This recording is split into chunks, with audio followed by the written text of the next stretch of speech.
Happy Wednesday. I am so excited to share with you today some more tips about how to create joy this holiday season. If you didn't see the video last week, please make sure to subscribe so you're getting notifications of when we're releasing videos, but also to get some really cool tips that we talked about last week.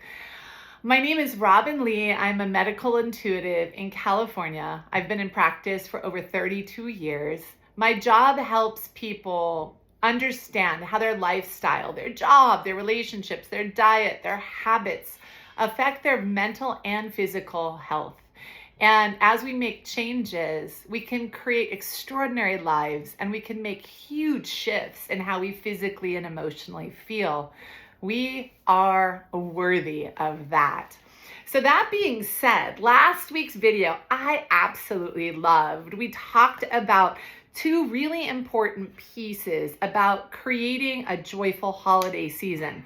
And I wanted to continue that conversation today because the holiday season can be very tricky for people. It can be very emotional. It can bring up a lot of stuff from people's childhoods. Oftentimes we're spending time with families and people that we might not get along the best with, or we don't see that often, or we don't connect with. And I think we carry this tremendous pressure on ourselves to show up. And I'm just going to ask you today, in creating joy for yourself this beautiful holiday season, that you don't forget to show up for yourself. Showing up for yourself first is the critical key of being able to support and care for other people around you. This is a very important thing to remember. So for you to be able to show up for yourself and to put your oxygen mask on first, that will help you show up better in your relationships, when you're going to parties, whatever else that you're happening to do and commit to, you're going to show up in a better place, being more like yourself. If you're tired, if you're not feeling well, if you're drinking too much, if you're eating a lot of foods that don't make you feel good, you're going to show up not feeling good. And that's where a lot of tension starts to develop inside, but also just in relationships around, and things can go from joyful to pretty miserable pretty darn quickly if we're not careful. So I can't make these decisions or ask you tell you the answers, but I can tell you a really important question to ask yourself is, what do you want to create this holiday season? I'm focusing on joy here personally. So for me, what do I need to do to create more joy for myself this holiday season? This is a really important question to think about, and it's a really important question to think about when you're wanting to feel joyful. So as I was talking about in last week's video, we put so much pressure on ourselves, and that can create this feeling of tension and stress. And I talked about what to do with that. That's very cool, and it's a very interesting way to think about how to deal with that internalized stress that starts happening. Today I want to focus on this feeling of pressure of having to do. And I want you to have this news flash here, is you don't have to do anything. You're choosing to do everything this holiday season that you say yes to. So I highly recommend you ask yourself this question of, what do I want to experience this holiday season? And what things am I going to say yes to? And what things am I going to say no to that are going to create the feeling of joy for myself right now? Now, when you say no to something you normally say yes to, you will feel guilty, but you'll get used to moving through that in a productive place, because you'll allow yourself to explore and remind yourself that you do want to create joy for yourself, and you are worthy of creating a joyful experience for yourself. Now, if you're exhausted, you're not taking good care of yourself, it's going to be very hard to feel joyful because you won't feel physically very good. Your mind will be kind of like scattered. You might feel physically tired. You might actually even get sick. So a lot of times people will ask me, like, how do you keep your health up this holiday season? And my number one is hydration. My number two is making sure I have enough time for myself, enough downtime where I'm not constantly thinking, I need to do this, I need to do this, I need to do this, I need to do this. So for me, I plan a lot of things in advance for myself. If I choose if I'm going to give gifts, some years I give gifts, some years I don't give gifts, for example. And I let people know what I'm choosing to do from time to time. Or instead of maybe doing a full gift thing, maybe I get my girlfriends together, and instead of getting 5 different gifts, because I have 5 girlfriends that all get together, maybe we talk about doing a gift exchange where we take one name and now we only have to do one actual gift, just to keep things easier so it's not stressful and it doesn't feel overwhelming. Maybe it's about thinking about a meal that I'm going to create and then thinking about, oh, it's starting to feel kind of stressful. What can I do to make it different so it doesn't feel so stressful? We are brilliant and we are different from this year to last year, from last year to the year before. And then next year, we're going to be very different because we're growing and we're changing and we're these awesome creative beings. Life is not the same. There are times where you have some people in the family and sometimes you don't. For example, I remember when I went through the equivalent of divorce for a long time, all of a sudden on some holidays I wouldn't have my daughter and other times I would. Or when my father passed, all of a sudden and he wasn't there, to have the same ritual and the same routine didn't personally give me a lot of peace. So I was able to figure out a lot of differences to be able to keep peace thriving and to keep my heart open and to feel aligned and happy. And you deserve to have that. But a lot of times what happens is when we're dealing with family, when we're dealing with friends, when we're dealing with traditions, we're dealing with holidays, we fall into autopilot. And I am going to tell you, if you're wanting to create joy, we cannot fall into autopilot. We've got to be very, very curious about what's bringing us joy, what's not, and what are our options.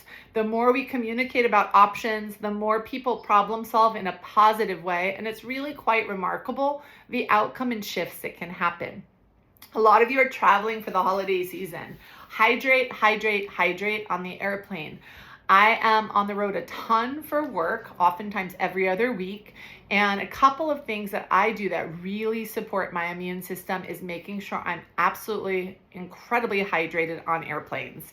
Another thing that I make sure of is I take my snacks for my airplane ride so that I have healthy snacks, that I'm not just not eating or I'm not left to whatever I happen to pick up in the airport.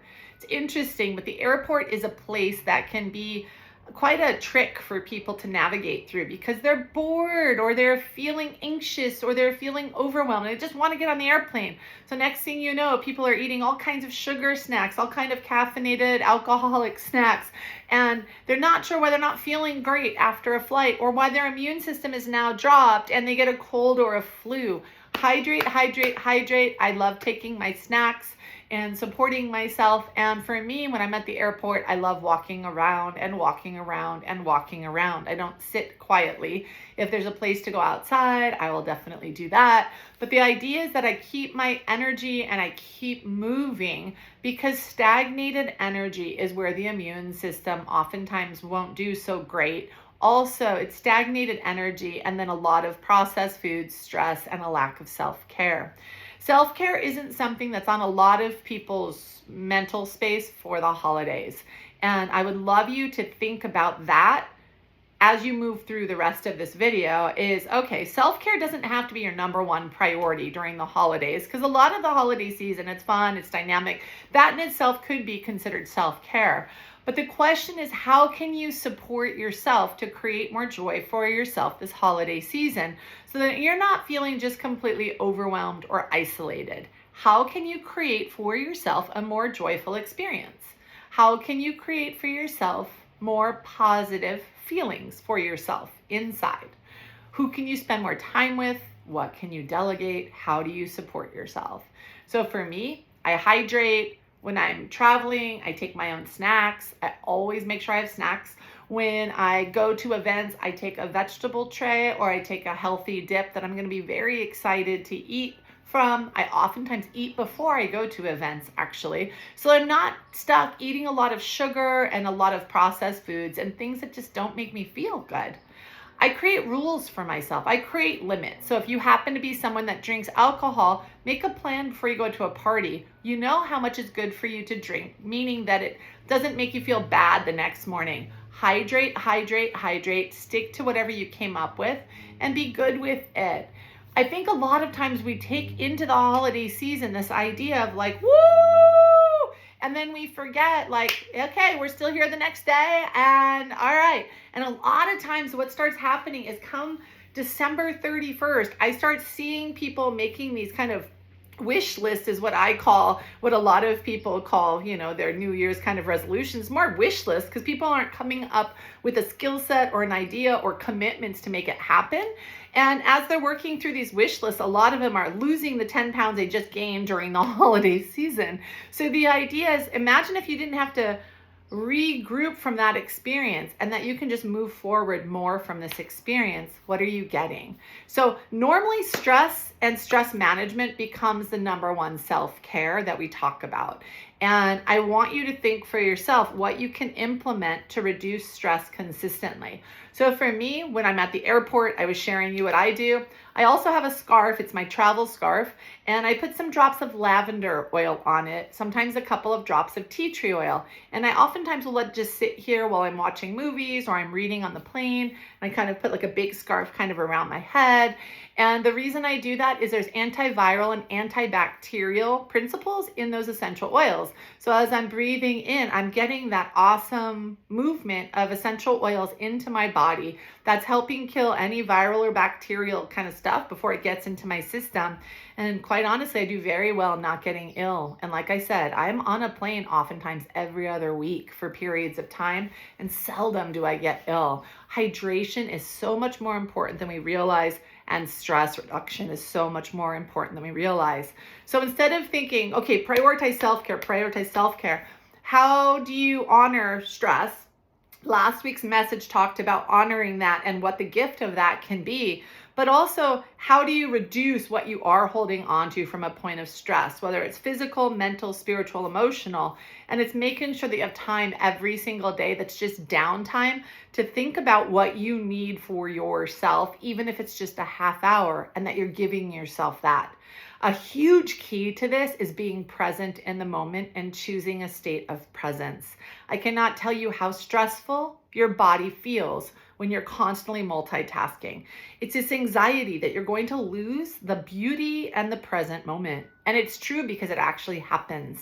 We were recently at a concert and everybody around me was on their phone, and the artist kept looking at me and smiling and engaging and having this connection. I couldn't figure out why until we saw pictures of this event, and all the people around me were sitting there with their camera, and I was literally, when I say the only one not, I mean the only one not. I choose to be present, and social media is social media. I don't need to share my personal life with a lot of people. That ramps things up at a whole different level when it comes to stress. So if you're feeling stressed and you're thinking, I don't even know where to start with reducing my stress, find one time every single day, just one time every single day for 10 to 15 minutes where you commit to not multitasking. Whether you're eating without watching TV, whether you're making your meal and you're listening to music instead of being on your phone, normally it's going to come around phone or TV. Do your best to stop and not multitask. If you're in a grocery line, put your phone away and just stand in the grocery line for 10 or 15 minutes. It sounds easier than it actually is if you're used to multitasking all the time. Some of you all are on your phone when you're driving. Some of you are on your phone in bed. Some of you are on your phone when you're watching a movie. You want to be able to reclaim the moment and become present. That is your number one element of stress reduction during the holiday season, of pulling yourself back into the present moment. So if you're not enjoying something and you're doing it, ask yourself, how can I create joy in this moment? That by far is my number one question for myself. If I'm not enjoying something, I'm there. I've committed to be there. I take 3 big deep breaths in through the nose, out through the mouth, and I acknowledge, hey, I'm not loving where I'm at right now here. How can I commit to enjoying this moment more? By doing that, there's great insight, and it reminds me to become more present in the moment, because this is a moment that I committed to. Now, I can leave early if I want to, all of these things, but how can I be present in this moment? There is something to say for choosing to be present holding hands with stress reduction. The more present you are, the less stressed you naturally are going to start to feel. But what happens is you're thinking about what's coming up, what has to be done, what the week's going to be like, what your gift list is like. Stop, sit down, and organize yourself and write down what needs to get done. Most of the time, it's not as much as you think. Look and see, is there anywhere that I can delegate this or change this to make this less overwhelming? Most importantly, how can I do this easier this year? So like in our family, what we do is we exchange gifts, but we all have Amazon or Giftster links. So what that means is instead of going out and guessing what people would like, people are sharing what they would love to receive. So you can click it and you can buy it. And it's a beautiful thing from local places, from Amazon, wherever we want to get it from, right? It takes all of this stress out. We're not out and about with all the people that are running around with viruses, colds, and flus. And we're able to just enjoy the process so that isn't where a lot of the focus and energy is anymore. The focus and energy becomes creating joy again. But what happens is those darn to-do lists. So if you're wanting to reduce stress, hyperhydrate for your body, 85 to 100 ounces of water a day, keeps your mind more clear, allows you to rest better at night. Just stop drinking water by about 5:30 at night so you're not up going to the bathroom all the time. And then past that, remember that stress oftentimes comes from thinking about what needs to get done or where you're at 5 steps from now instead of being in the moment. So 3 slow, big, deep breaths in through the nose. 1, 2.